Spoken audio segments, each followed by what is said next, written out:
Hello everybody and welcome back to another episode of Daffy's Roundtable. In this episode, I sit down with Dan Carvalho, Senior Reptile Keeper at the St. Augustine Alligator Farm Zoological Park. This place has more crocodilians than anywhere else in the world. Dan shares what it's like working closely with 25 of the 28 species, how crocodilian care and research has evolved over the years, and what's currently happening with species being split and described by taxonomists. We also talk about Indian gharials, enclosures, behavioral observations, the breeding they are doing behind the scenes, and the responsibilities of working in such a high-profile zoo. We also talk about Croc School, a hands-on training program for aspiring croc keepers, and Croc Fest, a major conservation fundraiser for crocodilian research and protection that's happening at the St. Augustine Alligator Farm this year. Before we dive into the episode, allow me to thank Exoterra for sponsoring this podcast and making this episode possible.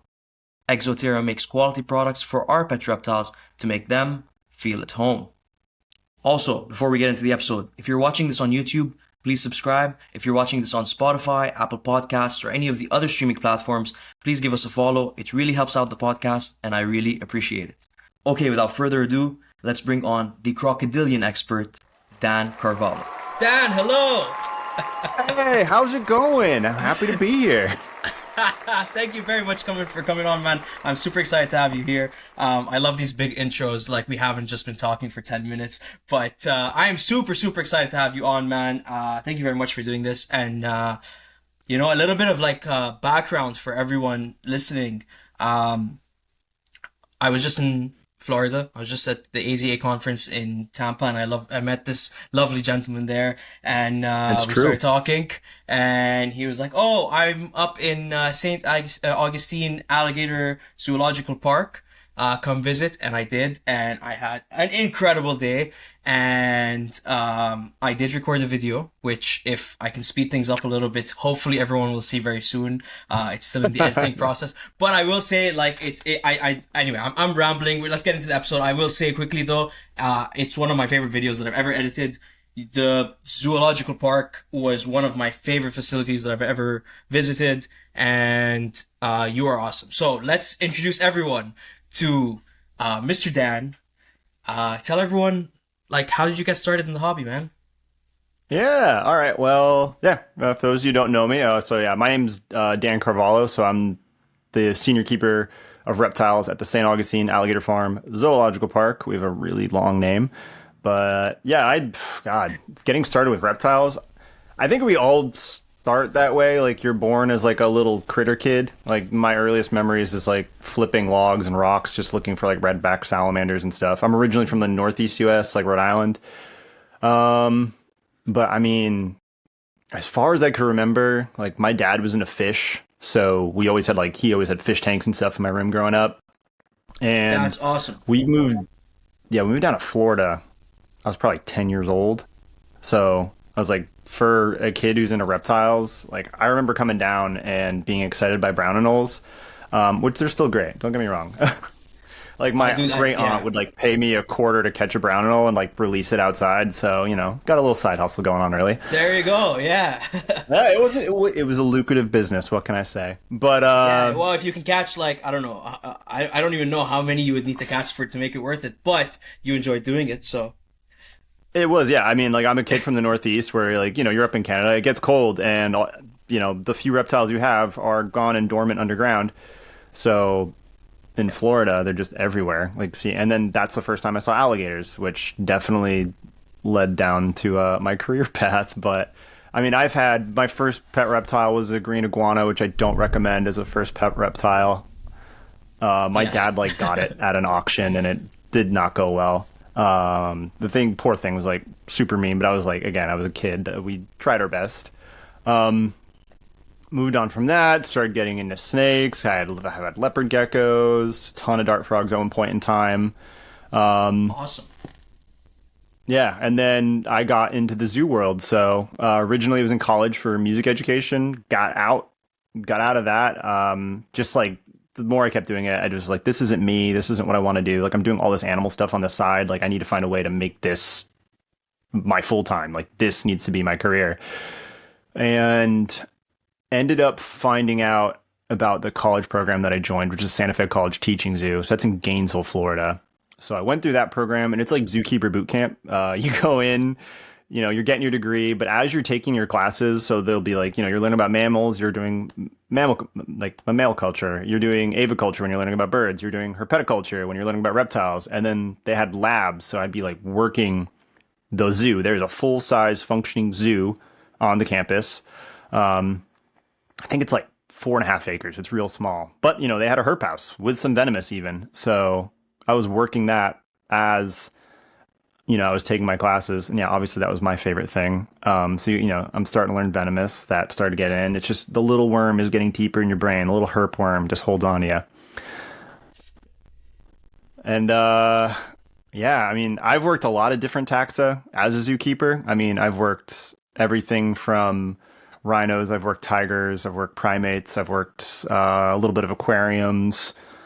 But it's like always been reptiles. I mean, I was at a place doing my internship. It was 16,000 acres, whiteout conservation. They had a massive collection of rhinos and big animals and herds in these beautiful enclosures. I would leave my building, like where the interns stay. I'd hear rhinos in the morning. I'd hear the lions. Everyone's like, "Do you love it?" And I was like, "Nah, I love reptiles so much more." Like the sun would go down, and I'd be like in the golf cart, and I'm like, I'm gonna go find timber rattlesnakes and dusky pygmies on the way to like bottle feed a bongo. So cool. So cool. And so when did you stop doing that and jump to St. Augustine? Or I keep calling it St. Augustine. That's the city. When did you go to the Alligator Zoological Park? Yeah, no, I mean it counts. It's in the city of St. Augustine, but It is, yeah. I started in August of 2019. So after that, after like my internship, I was like, I lived, I was like, I've seen enough of Florida for a while. Like I just kind of want to see something else. So I ended up working at a zoo out in Oregon at Wildlife Safari. So I had like a good 2 year romp in the Pacific Northwest, which is like was like living up on a postcard. It's absolutely beautiful. And again, it was working like mixed taxa there. Like we had some herps, but nothing like crazy to drive home with, the collection wise. Like big Burmese pythons and stuff, which was cool for me because in Florida you can't have them. So it was in August in 2019 when I came to the alligator farm. And I had like some experience with crocodilians. We had alligators. I worked alligators probably upwards of 7 feet, and I've worked some small caiman before that, like palpebrosis, little dwarf caiman, and one of the Osteolema species we had at Santa Fe, which is the West African dwarf crocodile. But yeah, so when I started the alligator farm, it was just like you just got on the croc track and hit the gas. Yeah. Yeah, that's awesome. 25 That's so species cool. and counting. Yeah. So I'm sorry to jump back, but the Santa Fe Teaching College, how long Oh is yeah. that course? Yeah, so the program is 2 years. They just opened up another pathway now. So if someone's going through it and they're like, I really want my bachelor's, there's another pathway to get your bachelor's. So I'm currently going through that too. So I'm technically back at school again. But Okay. Yeah. yeah, so the main program's 2 years. So Very cool. it's not too long, but it's like a straight like through the semesters, through the summer, straight through until you get it. But honestly, like it's a ton of fun. I still have friends that I talk to all the time from it that are just scattered around in the zoo world. And since they're at zoos, I get to go to other zoos for free, which is pretty cool. Which is awesome. Yeah, yeah. Best part of my job too. So just for kind of the people that I was gonna say the younger audience, but even anybody that's interested in maybe entering the zoo world and becoming a zookeeper, do you recommend going through that program? And what is the best way to kind of get into kind of your position or career like yours? Yeah. So there's a few options. Mine is definitely one that I really like and I recommend to people when people ask me all the time. Most people, even at my zoo, have like a traditional 4 year degree and they did some internships and stuff before, but it can be tough getting your foot through the door. Again, that's why I had to move to Oregon for my first job. Like I wanted to move somewhere like outside of Florida, but I was kind of like, okay, wherever it can take me to start getting my experience. So Santa Fe, the teachings is a great option. Because not only are like all the staff former zoo professionals, but you're put in doing the work, so like 100% by the end of it for sure, or even halfway through. Like, okay, this is what I want to do. Um, I want to rake poop in the cold. This is my life. Yeah, no, that's awesome. Yeah. And then, sorry, you were saying there is another option if they don't want to go through that, or like, is that the easiest route? Is there alternative methods of getting into the zoo world? Definitely the probably the easiest route because there's universities everywhere. So getting that 4-year degree and then doing your summers where you have some downtime, try to get some internships. The really awesome part is a lot of internships are paid now, so that can really help financially for people.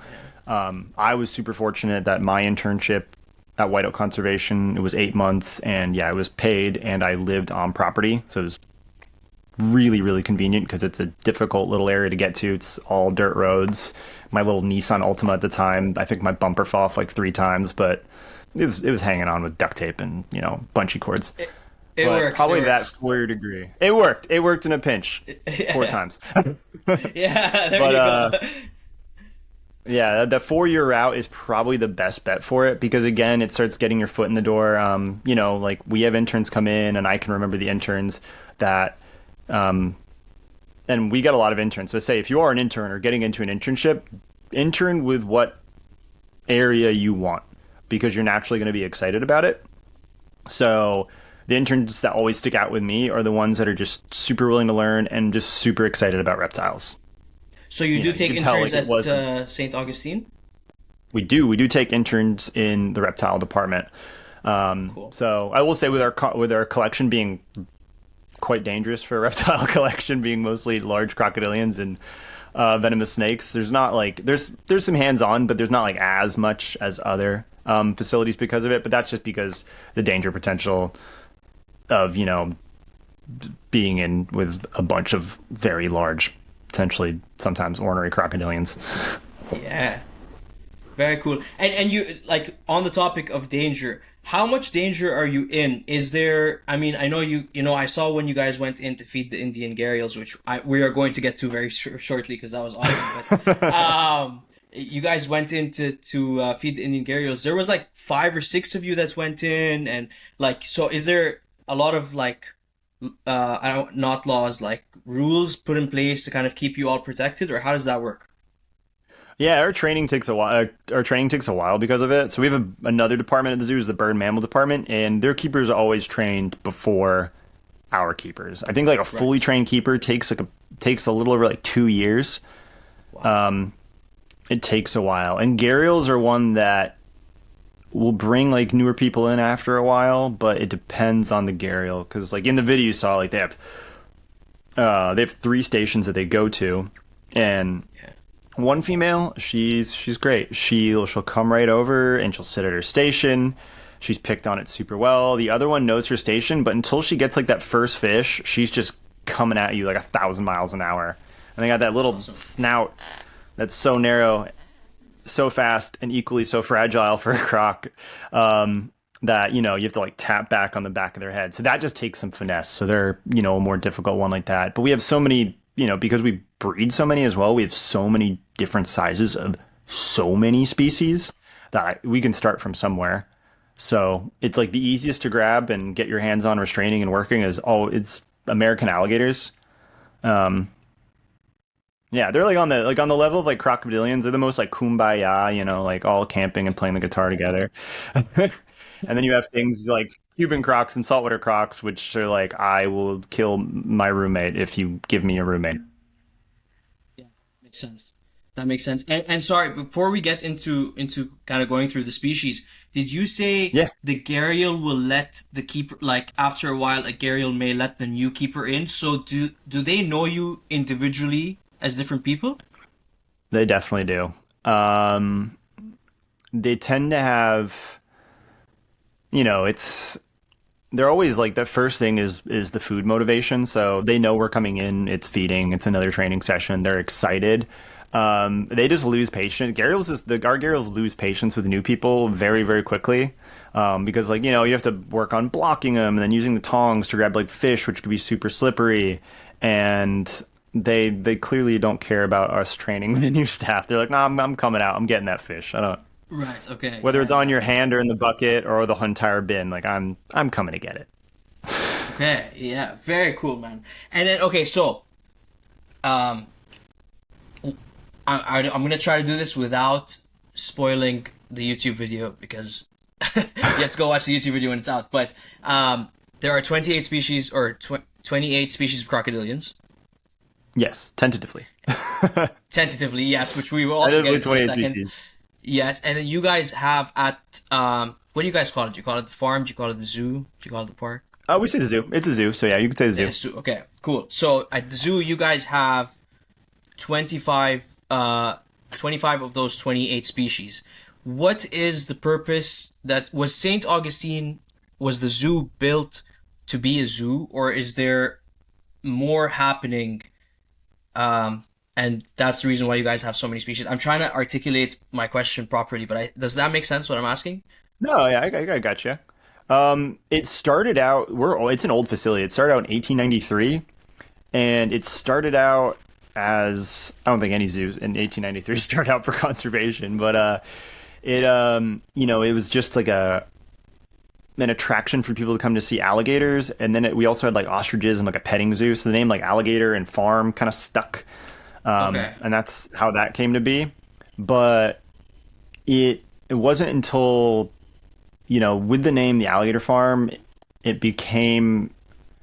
just ended up becoming a place for like housing crocodilians. That was something our owner, and I think his father before him, but mainly our owner now, that's something he really, really wanted. He just really loves these animals, and our director as well. So it ended up being just like the thing they wanted to do. At first, they started wanting to have like the most species like on display, and then we ended up having so many because of that. So the conservation came with it too, because there's so many crocodilians that are imperiled, and we have in some cases some large populations of critically endangered species. So there's a lot of good genetics in that. So that led to us kind of like participating or leading the way in some recovery plans for some species that we have now. Oh yeah, but of the 25. Yeah, of the 25, yeah, and so are you attempting to breed every species? I know some are like critically endangered, some are like maybe more vulnerable, some are probably there are too many of them. But is there an attempt to breed every single species? Yeah, pretty much. If we can, we will. So like in AZA zoos, we follow like now they have safe programs. So the big thing is like an SSP, like a species survival program. So there's usually like someone who manages that stud book, and they kind of keep track of all the genetics of it. So and a private keeper, like if you want new genetics, you're like asking people, and you're like, can you trace back where this animal came from? And they're like, yeah, and you get it to Yes. like some degree, and then you go and you're like, okay, maybe I'll import some more from Europe for some new bloodlines. It's with the in like AZA with like the stud book, someone is just they're going to send you the pairings. They're like, okay, we could have a gharial in Texas that would be really good for your group. So we're going to try to get this animal to come there. And then, if you have babies, report that to the SSP so then they can keep it in their system, keep track of all those bloodlines. So, there's sometimes when you have too many, like we have our cataphractus, the slender snouted crocodile, that they were too good at making slender snouted crocodiles. So they got retired. Okay, yeah, yeah, yeah. So at that point, you're like, okay, we don't need any more, and then if you do, you start the breeding program up again. Yep. Yeah. Or we can like maybe we could just trade a female, just do an exchange, or trade a male, or vice versa. And then we have a new pairing that's genetically valuable, and then we can go ahead and get that started. Yeah, But you very always cool. always got to find holding for the babies.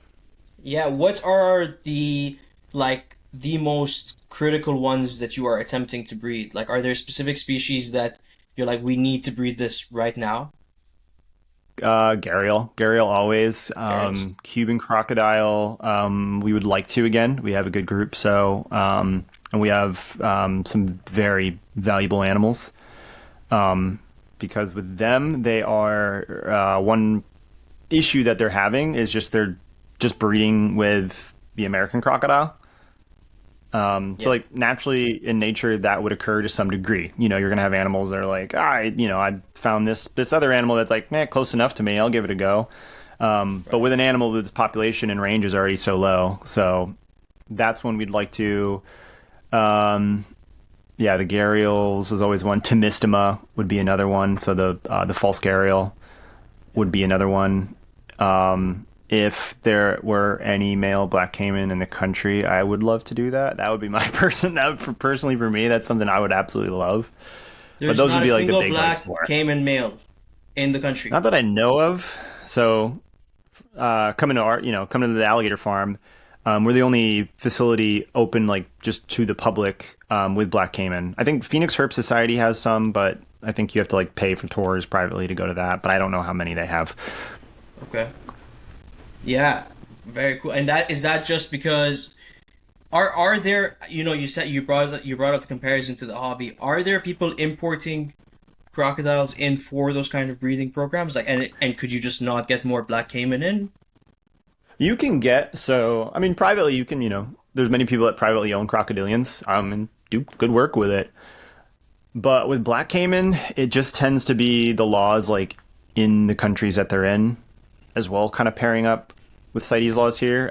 Like they are listed as least concern, but I believe we are a privately owned facility, so that makes it a little more difficult for us to like import over black caiman. Right.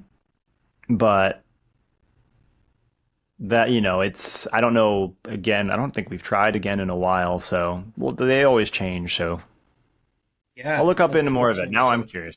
yeah, yeah. Let me know. Let me know what you find. That's very fascinating. But so you said privately owned facility, but you are AZA accredited.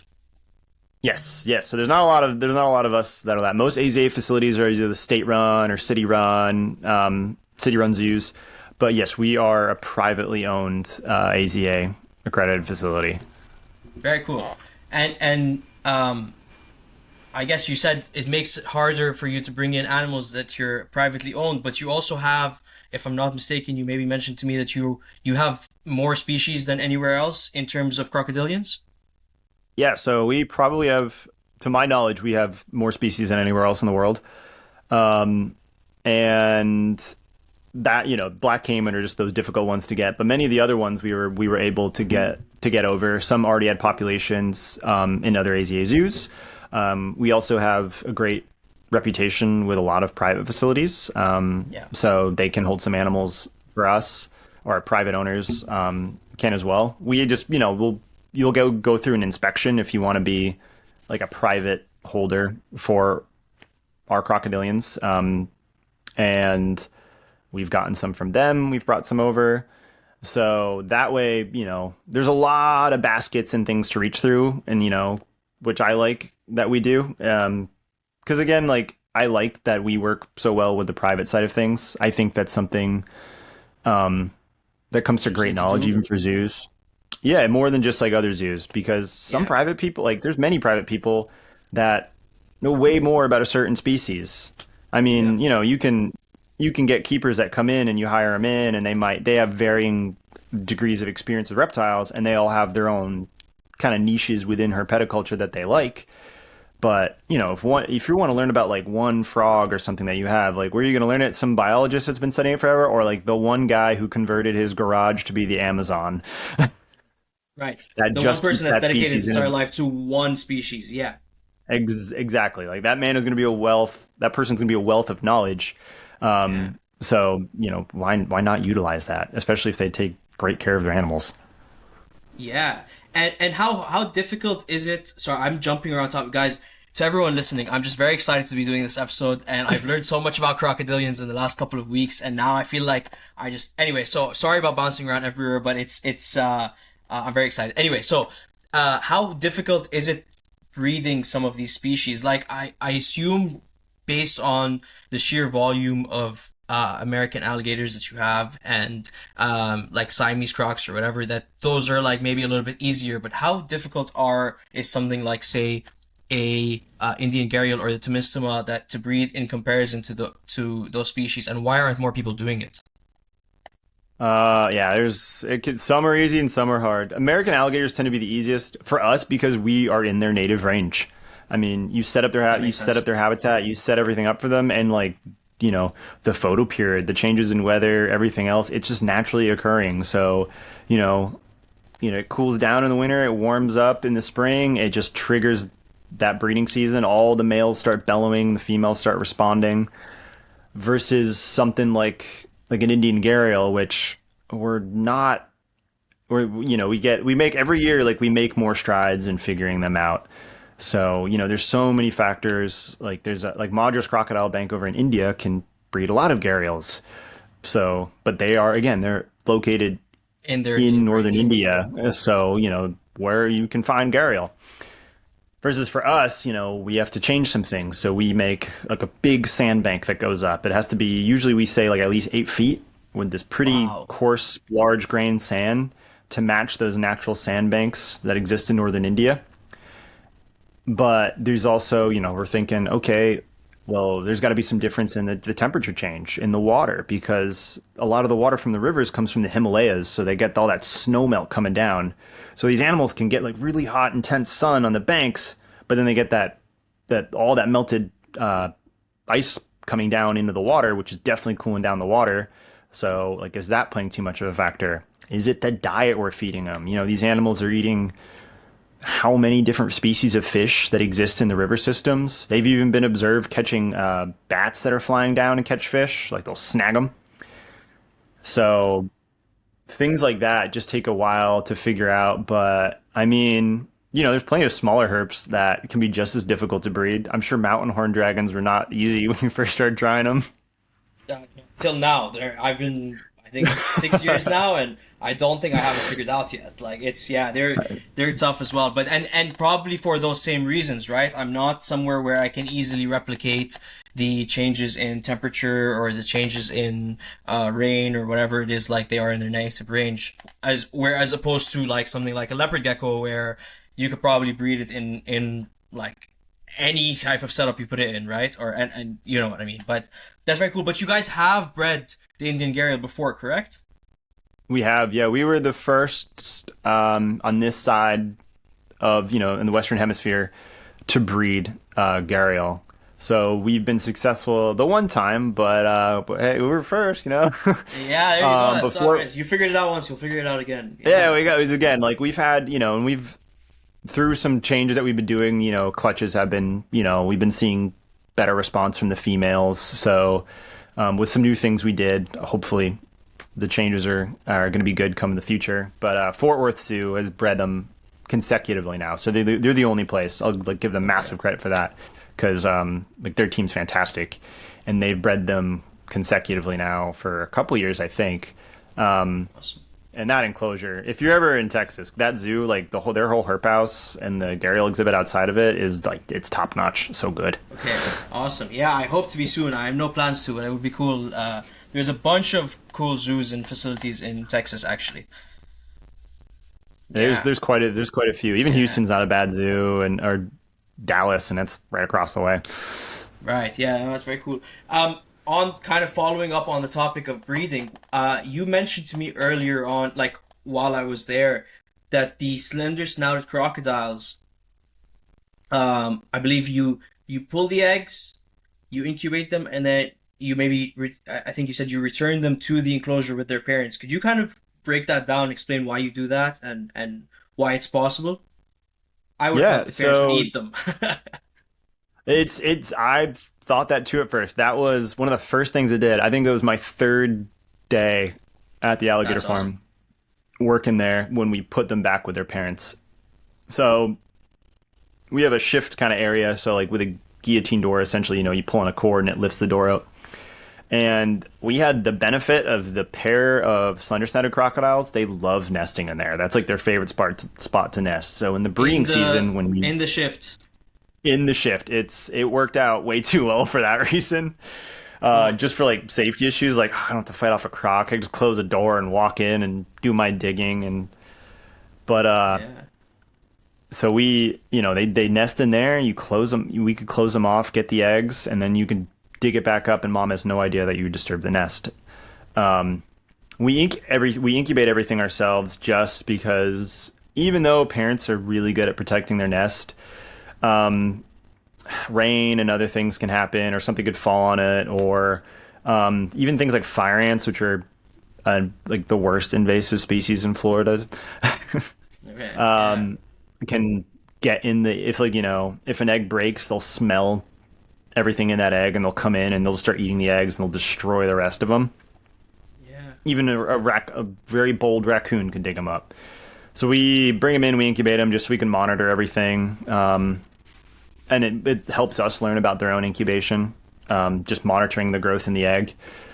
But then once they hatch out, yeah, for them, a lot of people know mom is a really good parent, but dad, for a lot of species of crocodilian, tend to be really, really good parents.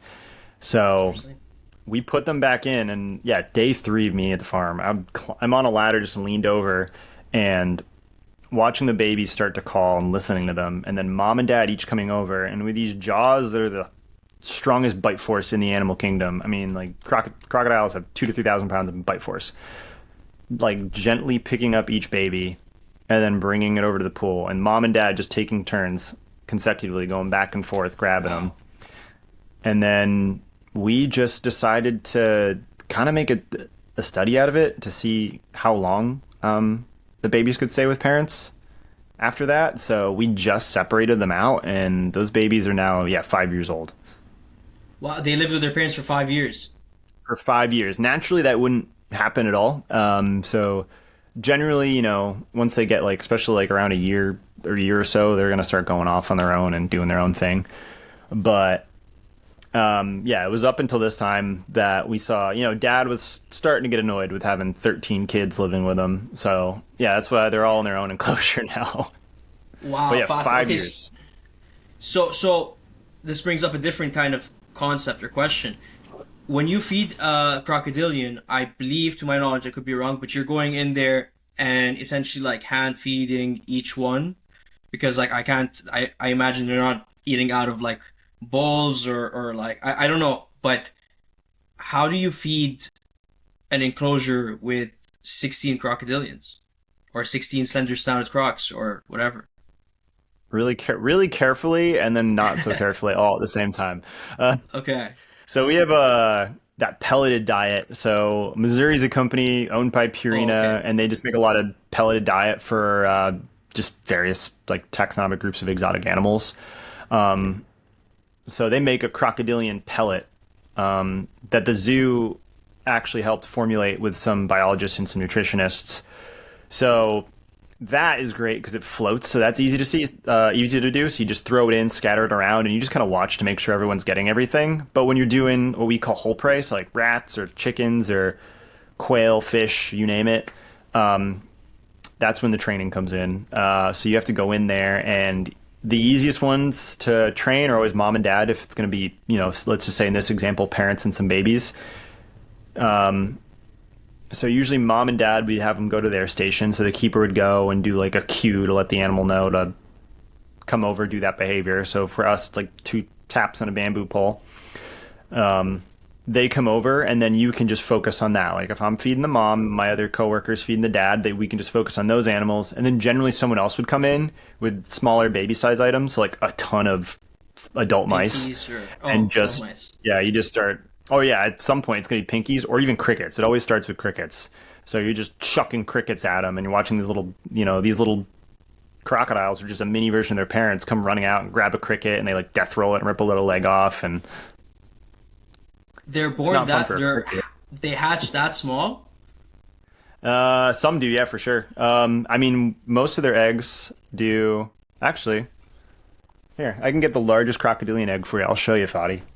Please do. All right, give me 3 seconds. Take your time. Very cool.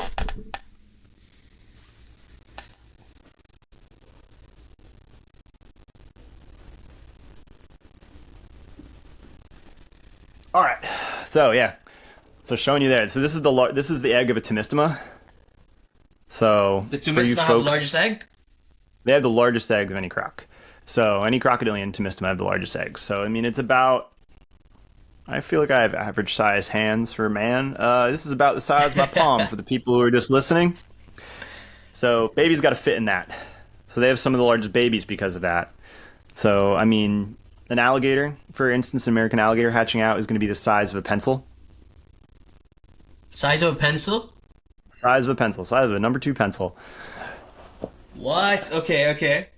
So some So at that, lizards that say much smaller are born larger than like American alligators. oh, absolutely.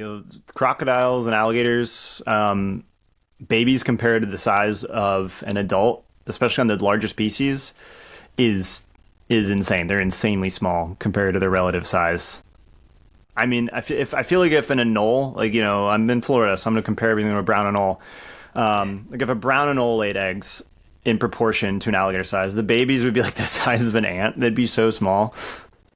Okay, yeah, I get what you're saying. So they have to be born larger because in proportion to the body size. If okay, I get what you're saying. Yeah, yeah, yeah, that makes sense. Uh, dude, that's fascinating. Okay, so you're almost. I didn't think of Missouri. I didn't realize that there was a Missouri diet. But going back to the parental care, um, Hmm. are all crocodilians good parents, or are there some species that you just can't put the babies back in with? Some are better than others. For most, if we just have a pair, we can put babies back in. If you have a group setting, with like multiple adults, you can't put the babies back in because while many are really good with their own kids, babysitting is not their strong suit when it comes to other people's kids. And they're like, not my kid, might as well be a snack. Oh, so like Gharials are the if exception it's to that. they won't eat other baby gharials. So gharials will actually like one male will protect the babies from multiple clutches from different females. Interesting. And the theory of it essentially is like there's not a lot of fast flowing moving rivers don't grow a lot of vegetation and have areas to hide for the little ones. So they're in these big steep sandy banks. So for a little gharial, there's not a lot of areas for them to hide in many parts of their range.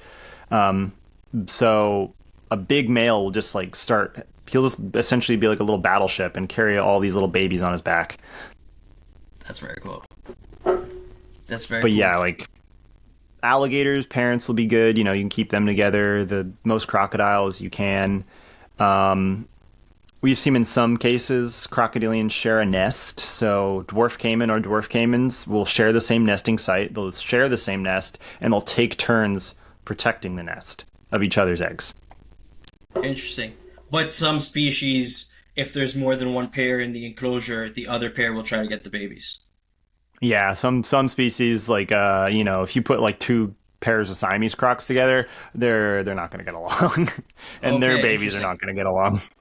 Yeah. And do you keep the males in with the females like year round? I know, like I'm thinking as a keeper, not as a zoo. I assume in zoos it's different, but like in general No, with yeah. breeding, the males stay in the enclosure year round.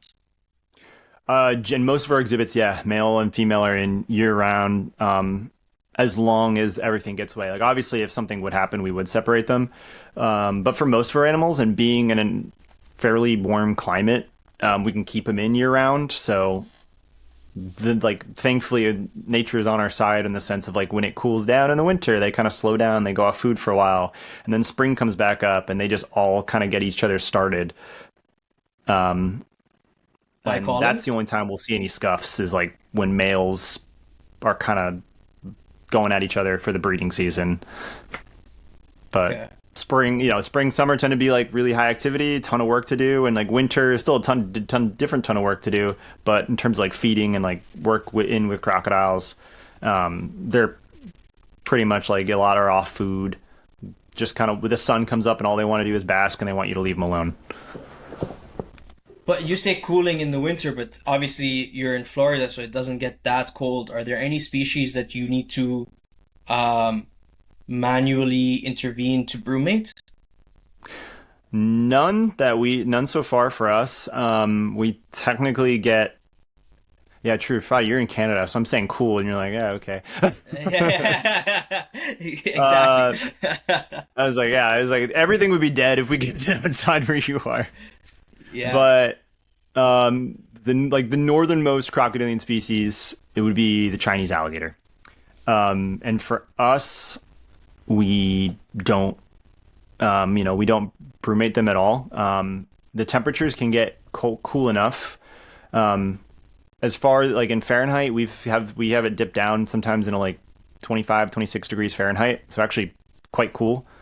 And as long as we keep the pools warm, the animals will stay in there. But for most of the animals, most crocodilians would never experience any temperatures that cold. So it does get cold enough for them a lot of the times to kind of naturally kind of want to like pseudo brumate themselves. Right. Right, that's very interesting. Those the Chinese alligators are really cool. They stay much smaller, right? They do, yeah. So they're one of the smaller species, generally about 4 to 5 feet long. And yeah, alligators are cute. Chinese alligators are adorable because they're just a tiny pint size, like little grumpy alligator. They're the best. Pint sized. Yeah, and so this is something else I learned. There's only two species of alligators. Yeah, only two species of alligators. So you got American alligators and Chinese alligators. So, and they tend to have both of those have the northernmost ranges of any crocodilian. So they handle the cold. Like both alligator species handle the cold better than any crocodile by far. Yeah, that's super interesting. And obviously I've seen these pictures of like alligators with their like nose up and frozen bodies of water. Is that real? Yeah, it's real. It's the range goes up in like North Carolina, and all the way like to East Texas. Um, so like in like North Carolina, they get freezing temperatures and it'll freeze for a few days over the pool. So yeah, they'll just stick their nose up, let the pool let the water freeze over them, and essentially just go dormant. I mean, their heart is multi-chambered to the sense that they can restrict blood flow to like their extremities versus their core temperature, and they'll just kind of keep switching through that to kind of keep themselves warm enough, and they'll just ride it out. Very interesting. But a few days. They're not going down like that for months at a time. Yeah, nothing like some like frog species like up in like northern Canada or Alaska that essentially like turn into a popsicle and then thaw Yeah, out. Yeah, exactly. not nothing to that extent. Okay, very, very, very cool. Very cool. Man, that's yeah, it's crazy how much having a zoo that's very focused on so like I've been to thousands not thousands, but I've been to a lot of zoos over time, and obviously all of them have like a little bit of this, a little bit of that, and you learn things as you go. But I feel like the amount that I learned in like the what 4 hours, maybe even less that I was there, it's crazy. Like to start thinking. Okay, so one of the other interesting things I learned is this whole they're now splitting different species up, and maybe you Yep. could kind of explain that to us, like you explained it to me when I was there. Like so interesting. So and then I think it's the Osteolaemus baby that you had, that you guys hatched as well. Oh yeah, the one. Yeah, it's the one that you hold and took a picture of. Yeah. So Yeah. Osteolaemus is the dwarf crocodiles. So Okay. currently, right now, there's recognized two species, but discussions with people who are way smarter than me is bringing three species. So we were doing blood work on ours. We found out that that new species to be listed is what we have. So we paired them up, and so yeah, technically we're the first to breed those. But many species had such like a big range, and there's just little, they've been like those populations have been isolated for so long, whether it be like a large river system or like a mountain. In the example of the New Guinea crocodile, like so there's two species of New Guinea crocodile now because this is not a ocean going species like a saltwater crocodile, and straight through New Guinea are it's just one big massive round mountain range. I think the largest mountain in New Guinea gets up like 16,000 plus feet. So no crocodiles They're scaling not that. crossing it. Yeah. And you start finding, someone just starts finding like differentiations in scale, like, scale patterns or like the nuchal clusters, which are the little osteoderms like around the necks and things like that. So they do that, they split them up, and then we all have more work because now we have to like do blood work and find out, oh, which ones do we have, and then change all the signs and go there just because we want to be as up to date as possible. Right. So yeah, But hopefully, oh, go ahead. I don't know, I was just saying, but you are doing blood work. So this is not just like oh, the color is different. You're actually doing blood work to kind of differentiate the species. Yes, so we're going in and we're looking at the makeup of their blood entirely, DNA and all, to make sure that they are actually, separate species. Like they are genetically distinct or and evolutionary distinct from Different. each other. Okay, very interesting. And then, like in the example of the Osteolaemus, it was I'm gonna mess up the second names. It was what was the Osteolaemus species that you originally had? Yeah, so it was If all like Tetraspis. So it was Osteolaemus Tetraspis, which then became to Osteolaemus Tetraspis and Osborni, and now it's Osteolaemus Tetraspis, Osborni, and Afzelii, which is the one you got to hold and meet when you came over there. That's in our nursery now. the Afzelii. Yes, Afzelii. Right. So then, was it just like you have a bunch of Tetraspis, and then one day you start testing them, you go like, oh, these guys are different than these guys? Yeah, so you can they could always still interbreed with each other. Like many crocodilian species that are separate species can, and then that gets you on the philosophical question of like, okay, what is a species? And I'll let someone again way smarter than me answer that. But it was you can tend to start doing blood samples, and then you can kind of start getting blood samples. They'll get blood samples from wild crocodilians potentially, and then they'll start getting blood samples from zoos, whether it's throughout like the world, here, Europe, Asia, or local zoos in Africa. And then you can start kind of finding out because there's always there should be a paper trail where all these animals came from. So if it's like, okay, historically, if all these zoos got these crocs from this central part of the Congo way back when, it's probably this new species. And we went ahead, did the studies on that, and found out that yeah, we have you know this third species of dwarf croc that is being described. Um, and we actually, again, had an unrelated pair. So it was like, oh, perfect. Okay. That's very. And then, sorry. So, did you have multiple Osteolaemus, and just find that two out of your group happen to be Afzelii or Yes. Afzelii? Okay. So So we you had still have some that were, Tetraspis as well. yes, we still have Tetraspis, and some are like also hybrids because of it, because we didn't know. So they came up for both. But if we're wanting to just, again, um, actually get a population going ex situ, like in zoos, in private trade of those species, then yeah, we're just okay. We'll stick with just the Afzelii. But for a zoo, like for a place that's going to display them and is not going to like be doing breeding programs, is just going to have like one or two crocodiles. Every place needs a holding facility, so like that's perfect for those hybrid crocodiles because they still look really cool. I mean, they like all the dwarf crocs do. Yeah. So once you discovered this, is that when you decided to start trying to breed them, or were you just breeding them already? So, I mean, I guess in some cases we were breeding them already before we knew, because it was just, oh, unrelated osteos, and this pair is recommended to breed. So, this year we're going to let them go through and, lay eggs, have a clutch, and we'll incubate it and hatch them out. But yeah, once the species started getting separated with some things, we would have to go separate those out, making sure we're doing the proper pairings, and that happened with Nile crocodiles when Niles and the West African crocodiles were split. How to do that? New Guinea crocodiles, if that ever, if we don't have any female of the southern New Guinea crocodile. The halls. So, we have to do it for that. The two slender-sided species, we only had one of them, so we didn't have to worry about that too much. But if we had both, we'd have to do the same thing. If we're planning on breeding, just to make sure we were getting one of them, you have to split them out and put the other ones in a new enclosure. So, like I said, it ends up being a lot more work. It's totally worth it. I'm not complaining about it at all, but Yeah, no, that's very interesting. It's so cool how that like years and years later, after these animals have been taken out of the wild, you're still kind of discovering things about them. and we really it's so much fun, honestly.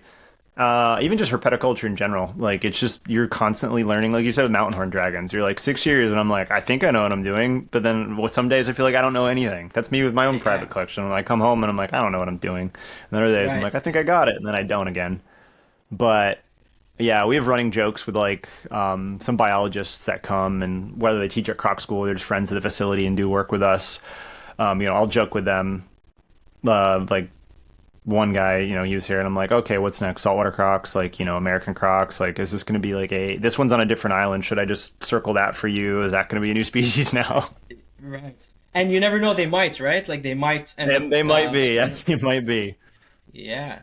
This obviously happens in all species. I maybe even other species of animals as well, but in reptiles, I think it's pretty common. And then so in the snake hobby, people will say like, "Are you team splitter or team clumper or whatever it is?" And is that a thing in are people opposing these biologists that are splitting it and being like, "Nah, you're wrong. These are just one species."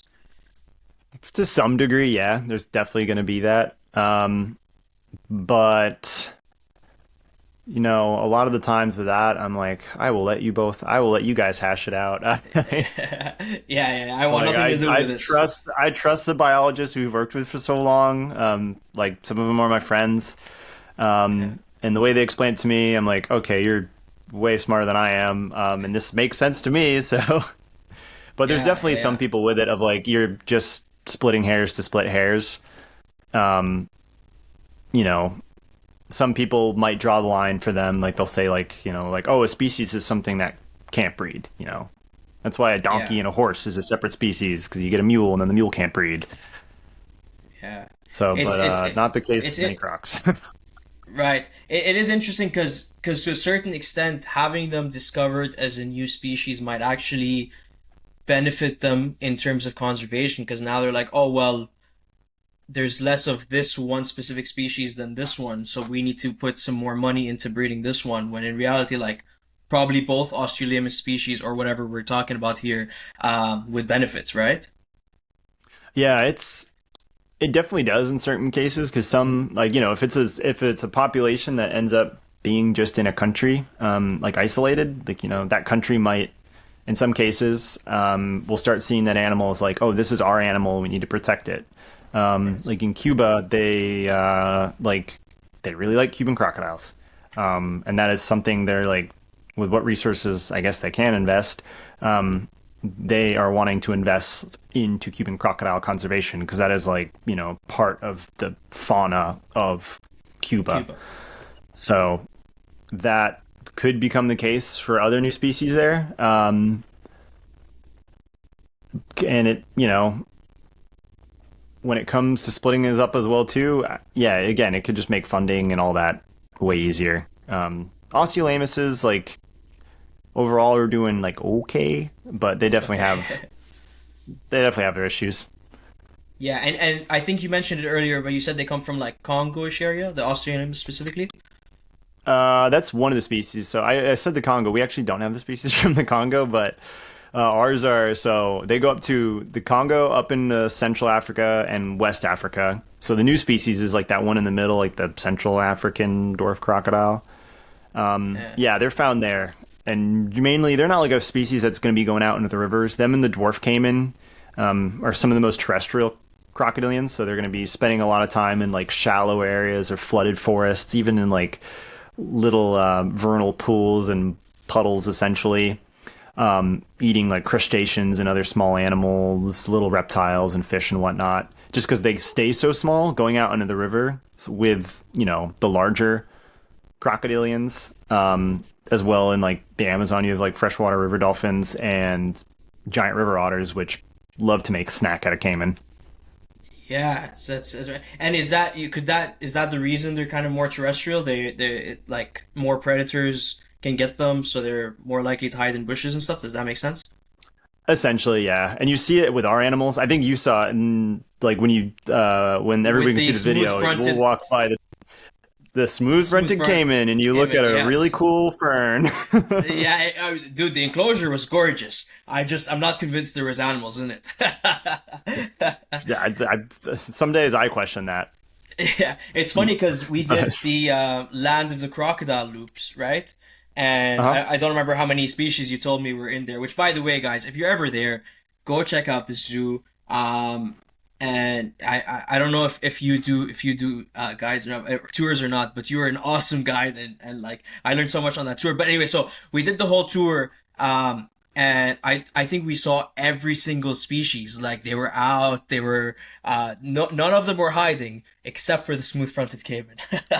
And that's how it is every single time. It's they love to hide. The only time I honestly see them is when Steven and I go in to feed them and they like pop out of the bushes.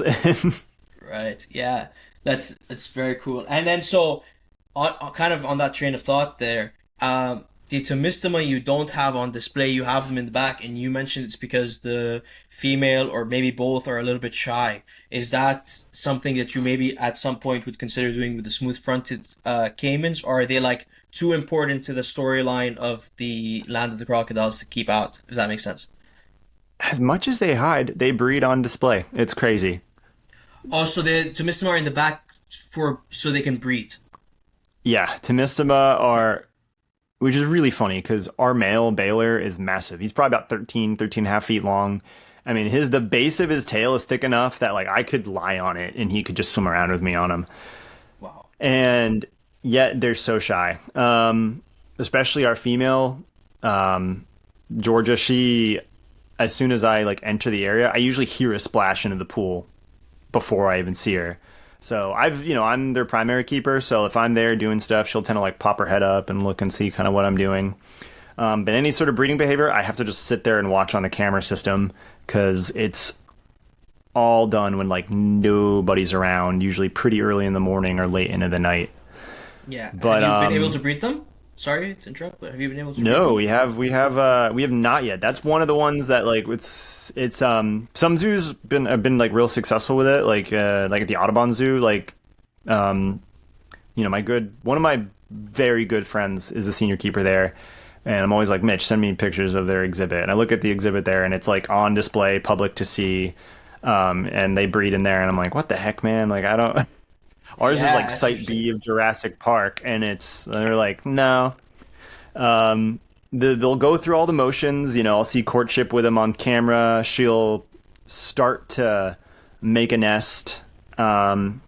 And we even had a master student come and like do a study on it, and him and I were working really close um, to try to get this figured out and like matching like how the nest and the material in it should feel to like the swamps in Borneo. And she'll like dig it up, go through the motions, and then just kind of stop.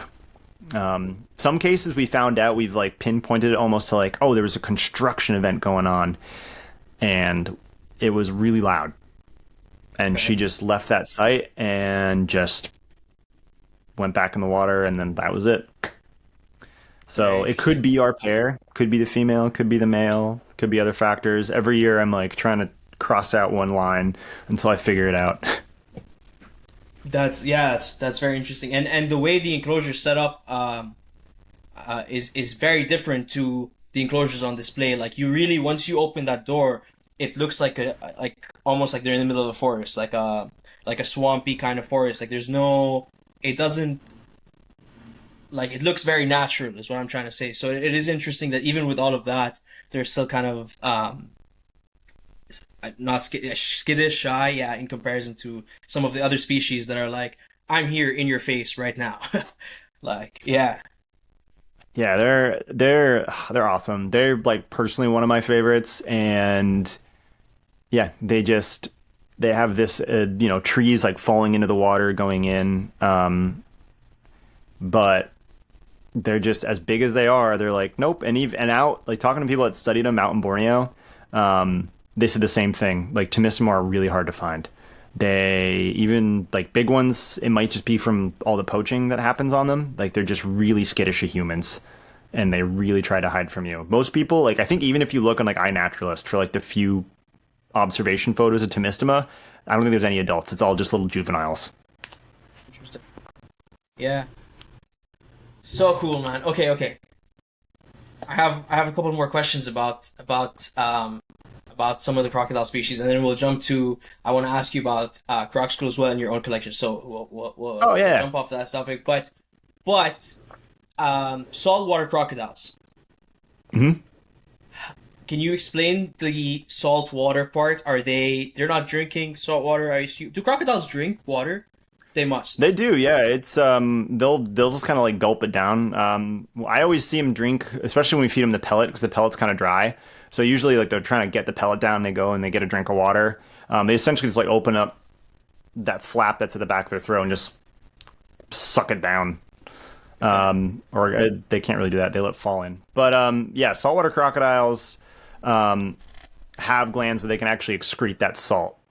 So that's how they can handle just going out in the open ocean. So But they can, I mean, essentially, if they absorb too much salt, they have the ability to get rid of the excess salt. pretty much, yeah. So they'll go ahead and get rid of that excess salt. And that's how they can do like long ocean voyages. Like they'll ride ocean currents to just various islands. Because of any crocodilian, they have the widest range. Like they're found all the way from like western coast of India outwards, like Southeast Asia, the Philippines, and then all the way down to the upper half of Australia.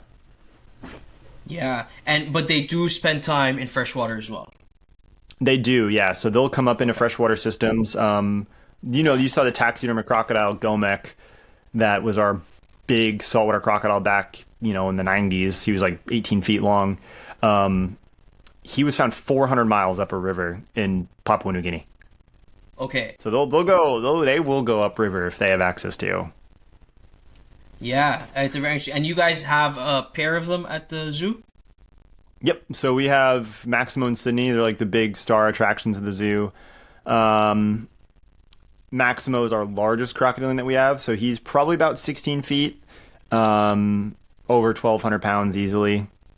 Just a massive animal. I took you up top to see him there because I'm like, Yes. people look at him underwater. I'm like, no, look up from up top. He's way bigger. Look on top. Yeah, it's crazy. It's insane how big he is. And Chucky actually visited you guys a couple of days after or maybe the weekend after I left. And They he did. sent They me came some from videos. Buzztails.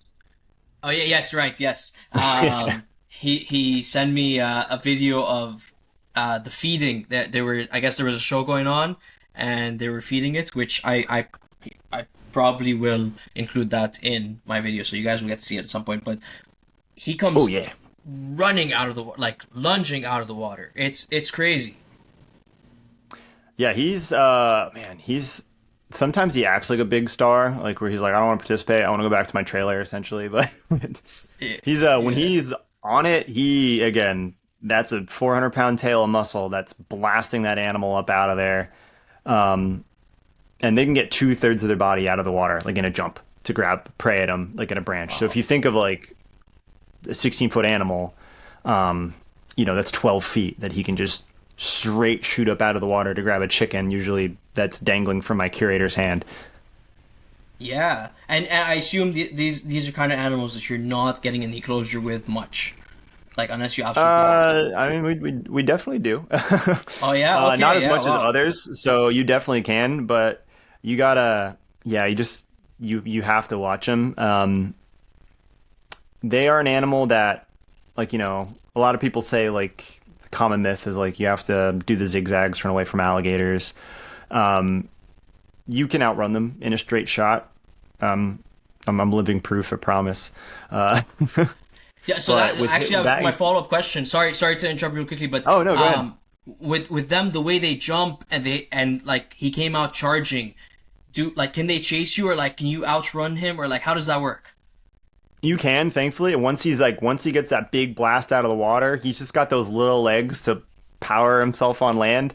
And as long as it's not like really slick mud or something, you can outrun them. But probably the only one that's like will give you a run for your money for sure is a Cuban crocodile because their legs are longer than any other species, so they kind of like gallop and bunny hop. So that one I've seen those videos. I've been Yeah. surprised at by a few Cuban crocs, but I've always been thankfully very close to the door. Yeah, is it easier to deal with I guess you said the American alligators are like, the chillest ones, but in general, like, is it easier to deal with some of the caimans versus because of the size versus some of the crocodiles, or are caimans just as rowdy? I don't know if rowdy is the right word, but you know what I mean. No, rowdy works. I mean, it's yeah, some of the caimans, I love them dearly. They don't have as many connections going on upstairs in some They're not as cases. smart as the crocodiles and They're alligators they're or not. They're not. crocodiles. And Chinese alligators are up there too. They're delightfully dumb sometimes. Like all of them are very smart, but if I have to make a list, there's going to be a bottom of the list. Right. And Yeah. Yeah. yeah, it's just a smaller animal, so you can, if it really blasts out and you need to like push it back into the water, it's just less to push versus a 1,600-pound crocodile that your bamboo stick is not gonna do anything for. It's gonna like crack under the pressure. Yeah. Yeah, pretty much. It's going in with you, you know? Yeah. Very cool, man. Yeah. Very cool. I probably will think of more questions as we're going, so I might jump back to this topic. But till then, Croc School. Tell me about what is Croc School? How does it work? Explain, please. Yeah. So it kind of came in from the fact that we have so many, we have about like 800 crocodilians on property.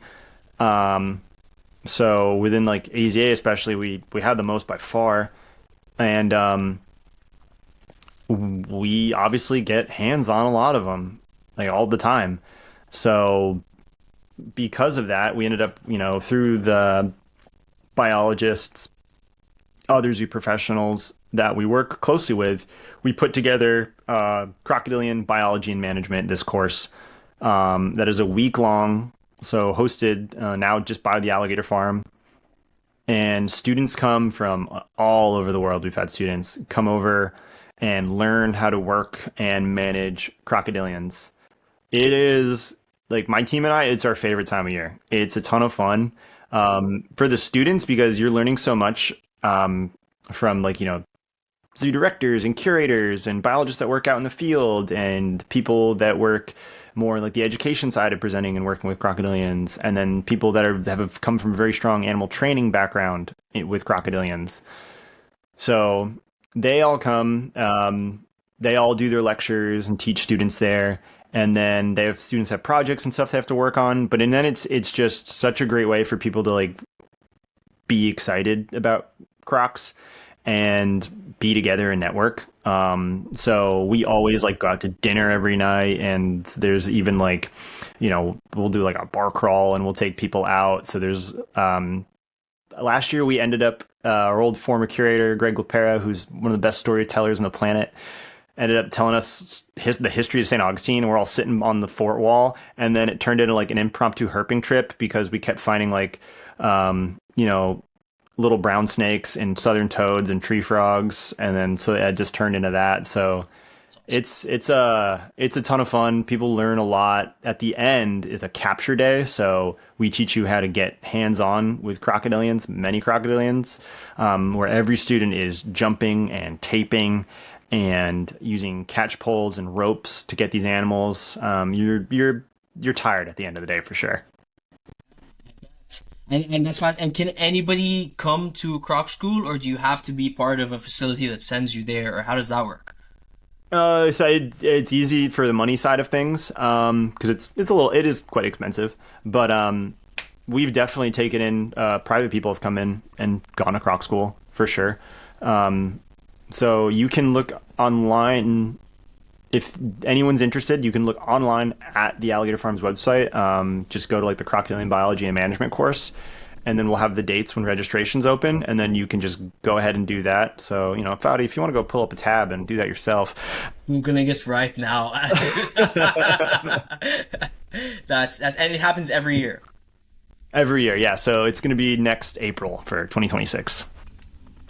Next April for 20. And when's the 2025 one is done? 2025 one already happened in May. Okay, very cool. Yeah, And so it's every then spring of every year. very cool. Events and programs, is that what it's under? Education programs. Should be under Oh, there. I'll find it and link it in. Oh, professional. Oh, there it is. Okay, okay, okay. I found it. Yeah, okay, I there will it link is. it for everybody in the description if you want to go check it out. Ooh, I yeah, please will do. be reading all of this afterwards because this is fascinating, and I can't believe that something like this exists. I think that something like this should exist for a bunch of different species. I don't know if like how feasible it is for facilities to be doing it, but oh, there's an early bird rate and a regular rate. For everyone wondering, it's about $2,000, which honestly for a week of training is does not sound. I mean, like it doesn't sound that bad at all. Um, And yeah, and that's including, I think, including hotel price. oh, really? Do we Okay, have a even partnership better. with it? I might include the hotel. Very cool. I will be If that's reading all not of true, this don't later quote me on that. and linking its description. Yeah, yeah. But then okay, so another thing you mentioned while I was there is Croc Fest happens at. Is that coming? Is Can you talk about Croc Fest, please? Yeah, Croc Fest. So Croc Fest is a crocodilian conservation like fundraising event that happens usually twice a year by the CAG, the Crocodilian Advisory Group. Um, they're some of the most hardworking people on the planet. I don't know how they run all these events and work at their own zoos at the same time. But this coming year is going to be, it's in early December. And that is going to be hosted by us at the Alligator Farm. So food, food, drinks, live auctions, silent auctions. We'll have feeding demonstrations and shows and stuff going on. Um, it's a ton of fun, and it's another like any like reptile event where reptile people get together is always just a blast because we're surrounded by Yes. like-minded people. So Yes. a live auction's always crazy and rowdy, but like in the best of ways, just people being really really excited, and all the proceeds go to this year is going funding for Indian gharial. Oh, cool. So you like they pick a different species every year to kind of take the funding or the proceeds to? Yep, yeah. So last one, so like Wild Florida had the last one, and then before that was Zoo Tampa, which uh, Zoo Tampa had Cuban crocs, and they had like Cuban food for catering. So, and then we got toured the zoo after, so it was awesome. Very cool. So when we went to Zoo Tampa, it wasn't your first time there. Oh no, but it rained the whole time, and we got to see at Zoo Tampa made it way worth it. Yeah, it was. For Yes, the yes. No, the baby komodos were awesome, man. oh yeah, Very cool. Yeah, yeah. That's someone I should bring on the podcast as well. Actually, oh yeah, Jasmine for sure. Jasmine would be a fun episode as well, and we talk about Komodo dragons and all the kind of stuff. But so is Croc Fest kind of the same question I asked about Croc School? Is Croc Fest also only for people in the zoo industry that already work with crocodiles, or can anybody show up? Anybody can come up for Croc Fest, so. Whether if you just Yeah. like, I think crocodiles are neat, or you're like, I hate them for some weird reason, I want to give my money to their conservation, come on down anyway. We'll try to Yeah, change your yeah. mind. Yeah, man, if there's anywhere that would change your mind, I think it would be your facility. You guys and Wild Florida. Chucky's doing some awesome stuff down there as well with all the species they have. But like out of it's very cool to see something that's almost dedicated to not a genus. I don't like a family of animals or like a yeah. Yeah. It's very cool what you guys are doing. Very very cool. Yeah, Oh yeah, it's and it's it's a fun office. I'm sure. Yeah, I'm sure. And then like for Croc Fest, is are people using that almost as like a stepping stone to start working with crocodilians in their facilities? I will Sorry, not say Croc it's Fest, Croc School. oh, Croc School, yeah. So if a facility is sending you to Croc School, it is like for that. It is, trying to learn how to better manage their own crocodilians. Or we've had tons of people from facilities that are like, we want to get crocs, but we want to have like some staff go to this to make sure that, they can come back and essentially like take what they learned and teach their own staff. And I've had a ton of people that go to Croc School that like I'll just constantly like, like, all right, we have known you for a week. We're friends now. Here's my information. Like, please, just any questions, like, shoot it our way. Like, we always want to help. So Yeah, they've always done that too. So it's helped a lot. very cool, very cool. And then obviously you yourself are a reptile keeper. What are you keeping at home, man? Oh man, so I've kept a lot in the past, and then when I moved here to St. Augustine, I was kind of just like every year moving around. So I ended up like actually selling off my collection, and then you feel bad from that. So like I definitely did. So it was actually five. Like I went through a 5 year hiatus of like private herps. Like I just did not have them. Um, Yeah. and then the last about year now, I've been like slowly building up my collection of what I want to work with. And this is going to be a complete 180 because you're like, oh, I've worked with crocodiles, so I must love like big giant herps. No, I like really small lizards. Okay, very It's like cool. Yeah. crocs and lizards. Yeah, so like I have like right behind me in here is some Santolani wall lizards. So it's a subspecies of Podarcis siculus, which is the Italian wall lizard. So Podarcis siculus paule. So they're just a beautiful blue um, wall lizard from a small island off the coast, like by Naples. And then Cool. my other ones that I like, I have my breeding group of Tachydermus ursalis. So the Saccocima grass lizards, which might be my favorite lizards I've ever owned. They're fantastic. They're like tiny tree monitors. My females, the males are a little skittish to me. My two females that I've had for a while now will just I've moved them from enclosures by putting a long wooden like stick essentially, and they'll just like walk across it and then jump on my shoulder and over there. But I also have Ceratodactylus torii, the barber's least gecko. So I have a few of them that are so small that I have them growing out in Like a deli cup. these gallon Oh, size yeah, exhibits for yeah, all of yeah. them that I have right now. So, oh, she just ran back over there. Yeah, incredibly small. Ceratodactylus, micro geckos. If anyone is on any social media, you've probably seen Herp Time. You've seen Armin. Armin is a big breeder of Yeah, yeah, them. yeah. And yeah, those are some on my list. I have a lot more that kind of in the works of getting right now. And these are all species that I just wanted to work with because for me, I've always lived in small apartments. Zookeeping, you don't make a ton of money, but I live here alone and I can support myself. But if I wanted to work with large monitors, I could have one. But I Right. can convert the spare bedroom to a lot of sparrows and a lot of tackies, a lot of little lacertids and stuff. So, and you can give them a big Yeah. space. So it could essentially be like a mansion to them. So it's something that I've wanted to do for a while and now starting to get back into it. So now I have to start, like we talked about, I was like, I really need to start taking videos and documenting all this. And so people aren't like, who's this guy that I'm buying lizards? Does he know what he's talking about?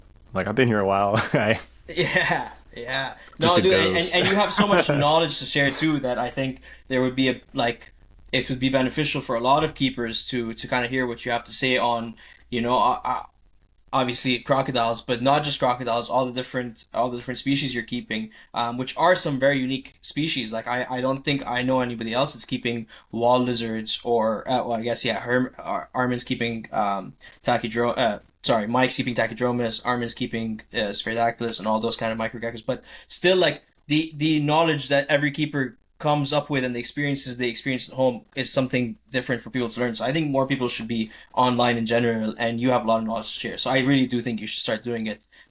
Is there on kind of on that note? Are there things that you learned in the zoo working with crocodilians that you kind of take home and started applying at home with the species you're working with? Definitely. Because of just seeing like you can look at like I can look up a lot of it like I've looked up myself and talking to people who like know way more about these smaller species than I do. Primarily I work with crocs, but a lot of it comes in the way of like just I get the time to observe a lot of my animals outside and see those seasonal changes. So like little things I start noticing in my own animals' behavior. So like all my lights now are hooked up onto smart plugs that I just have programmed with the local sunrise and sunset temperature.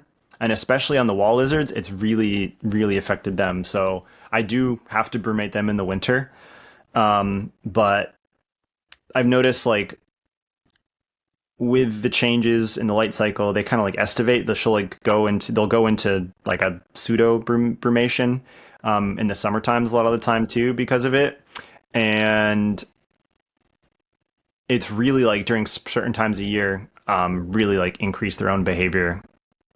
And same same with the tackies as well. Like I've noticed the changes in their basking temperature because of it. So just like little things like that, which I guess before I never really looked at because primarily before that, like privately, I just kept a lot of amphibians.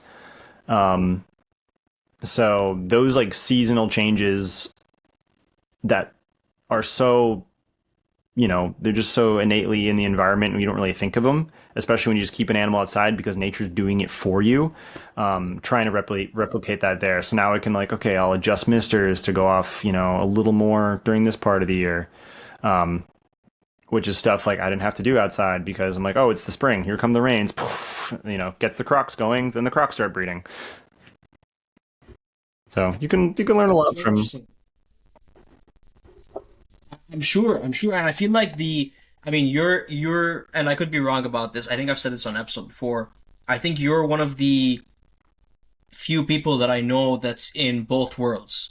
Like you're in the zoo world and you're in the hobby kind of side of the world, and I think there is a lot to learn from each other, and I think they do need to be kind of intertwined more. But I find that a lot of zookeepers are, and it could just be because maybe they're working with animals all day. They don't want to be working with animals once they get home. But I think most or a lot of the zookeepers that I know are just zookeepers or just or otherwise the people I know are just hobbyists that don't have anything to do with zoos and maybe don't even go to zoos. So it is interesting how separated the two are. Yeah, I'd say it really is like a 50-50 mix with like my own staff. I think everybody now on the reptile department has reptiles at home, Okay. but there are some curators that have massive collections at home and do and vend at some of the biggest expos. Like we know like Dennis McNamara of Virginia Zoo. He has a ton of snakes at home as well, and he vends at Tinley and Daytona. Um, but he's also the curator of reptiles at the Virginia Zoo. And for us, it's to me like when especially we're interviewing people and stuff, I almost kind of like that they have stuff at home because I know especially like I'm like, what do you have at home? And they have like some weird obscure stuff. I was like, Yeah. oh, okay, you're into this. You're in it for the right reasons. Um, not to say that like keeping common species, there's nothing wrong with that. They're popular for a reason, but it tends to just show someone who's like really dedicated to this, but it's also really tiring. Like it's tiring to care for reptiles in the morning at home and then go home and I'm like today, like, it's like, okay, we got to catch up two gharials and five Siamese crocodiles and you're getting like thrown around. Well, if you're a small guy like me, yeah, you are.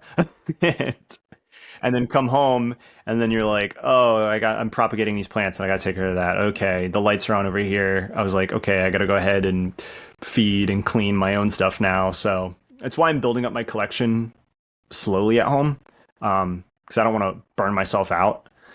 Yeah. But I want to focus on some stuff that just like not a lot of other people are working with, just to kind of help to make sure that it stays in the hobby. Because I'm old enough to when I was a kid going to reptile expos, like you'd see like a ton of variety, and now you don't see it. Like you see it, I think it's starting to get more again.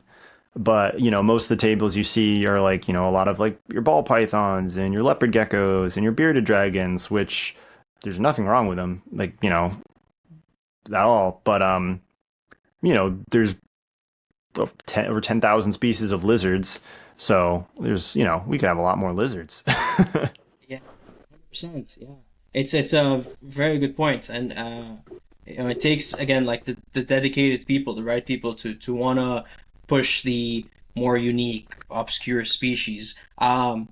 The wall geckos that or not wall geckos, wall lizard, the Italian wall lizards. But no, that's not the Mhm. species you have. You have a second species. Sorry, what are the common names of the ones you have?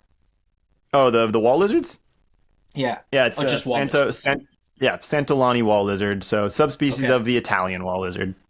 Right. And you mentioned earlier on that you're brewmating them in at some point of the year. Is it just the light that's decreasing that causes them to brumate in their enclosure, or are you actually taking them out and brumating them somewhere else and then putting them back in their enclosure? No, I'll actually brewmate them in the enclosure. So, like in this, like in my guest bedroom, it's at the front of the house, so it gets pretty cool. So I will like shut this off from the rest of the house essentially, and I will let it drop into the cooler temperatures. So in the winter, this room gets in the 50s in Florida. So it gets Wow. pretty cold. So for the other animals, like I have to, like for the other ones, they're going to be moved out into another part. So I'll just leave this for the wall lizards to get cool. The tachydromus, I've been told can handle it pretty cool. And if it stays like in the 60s and stuff, I'll just let it get that cool for them overnight. And for the spheros, for like the torii, like I usually don't like the upper 60, really like essentially like low 70s for them is what it dips down to. I've read that they can get down to like 64-ish, but I haven't let them get that cold. That's very cool. I don't even think I've. Yeah, let me look this species up very quickly. Um, oh, I have seen them before. Okay, I've never. I don't really know. Are they insectivores? I assume. Which ones? Sorry, the wall is. Yeah, I'm jumping all over the space. Oh, See, the guys, wall I told lizards? you, Yeah, here, I got. my mind's all over the place today. Yes, Oh tell yeah, me. for anyone there. So yeah, it's there's the actual the card from there. But yeah, insectivorous. But I will offer them like things like Pangea, from time to time. Um, like I'll throw in dandelion sometimes and kind of let them like pick at that. The female, she's especially like she's picked at it and has eaten that. But primarily they are insectivores, but occasionally like a fig and other things I'll put in there because they can take a little bit of that from time to time. I wouldn't want it to be like a staple of their diet, but just the rare form of enrichment. They're blue, They are really like blue. blue, They're blue. really pretty. They're the Thomistum of my room. They're so skittish, but when I see them, Oh I'm like, yeah, oh, they're gorgeous.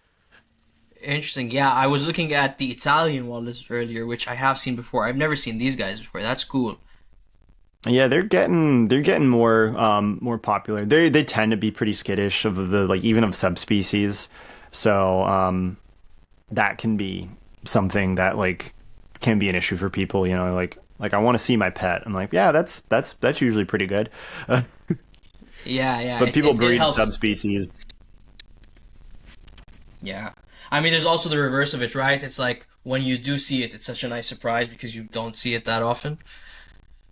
Oh, it is, yeah. And then we have like a little standoff where I'm like frozen in the room and I'm like, all right, I gotta like I can't I move, don't or they're I gonna. just can't Yeah. move. I don't want to freak her out. So she's been out before, so it's some I'm like for them I'll sit in with them and I'm trying to get them descents and it's like it's a slow battle, but they're slowly getting used to me. Yeah. Um and they're at a 36 by 18 by 18, so but I gave them like a ton of hiding opportunities, so they they have When they areas want to to hide disappear, they and they disappear. take them. Yeah. Yeah.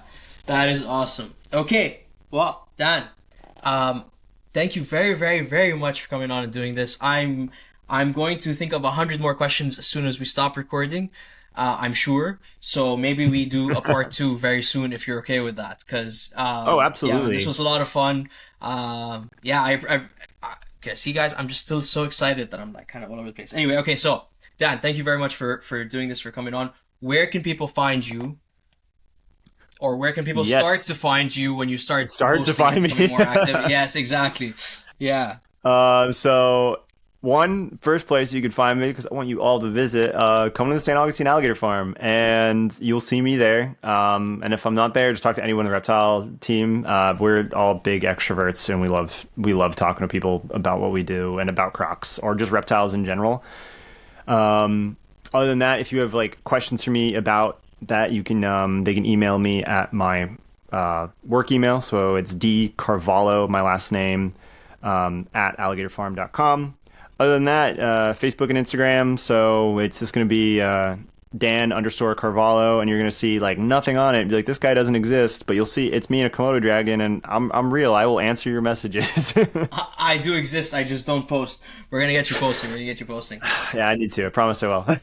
That's awesome. Well, Dan, thank you very much. All those links will be in the description. And for real, guys, go if you have the opportunity, go check out the St. Augustine Alligator Farm Zoological Park because it's absolutely incredible. One of the coolest places I've been. And St. Augustine itself is beautiful, gorgeous city. It's on the coast.